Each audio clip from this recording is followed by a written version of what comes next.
you do not want to be going to a doctor who is theory bound, who has a view about what the right answer is. The right answer for you, or the one that's going to help you, really involves me being able to look at you, listen to you, and possibly look at and listen to you over a period of time to see the changes that there have been if we introduce this drug or this therapy. If I can see changes in you over a period of days or weeks or whatever, that's the kind of thing that we need to build on rather than adhering to the Bible or the New England Journal of Medicine or the theory. Hmm. Now, that's what medicine introduces into the way we think about things. There are ethical issues that go with it. There are things about, well, is it a good idea to be using nicotine to treat nervous problems, which are a bit like using ether? You can do kind of surgery if we've got ether that you can't do without it. But also, there is a risk that using anesthesia to this day can kill you. Hmm. So we're taking a risk on killing you in order to try and to achieve a greater good. Yeah, yeah, But it's not theory bound. It's just it is a good idea to help you if we can. yeah. I think one of the things worth exploring here is, what the nature of evidence is in the modern biomedical era. So, does the word, the subjective report of a person count as legitimate evidence?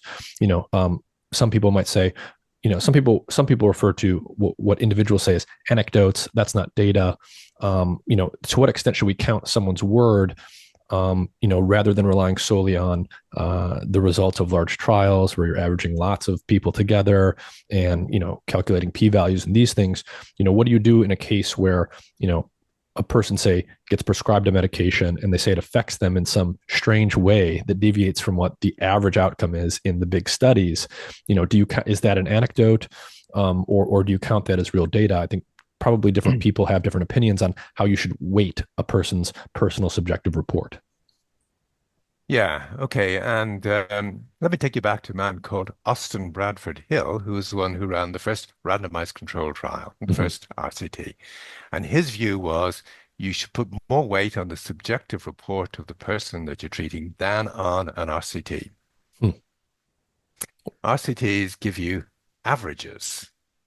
They don't tell you what to do for the person right in front of you. Mm-hmm. And your job, if you're trying to help the person right in front of you, is to pay heed to them. And of course, they're a privileged source of information on what's happening to them that you ignore at their peril and your own peril too. Well, I should change that a little bit. If you're a pilot on a plane and I'm trying to get you from New York to the West Coast, uh, and you spot something kind of wrong with the plane, I'm going to pay heed to you because if you're right, we're both going to die if we don't fix it. In medicine, of course, it isn't like that.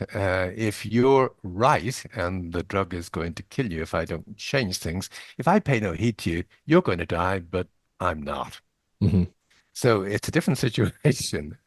So in New York, I mean, and that's a little bit of the problem we have at the moment, which is increasingly with what's called evidence-based medicine, which is we're going to go by the results of randomized controlled trials. Uh, People are being lost. What's happening to the person right in front of a doctor gets lost. The doctors not paying heed, not looking at closely, not listening closely to, not there's no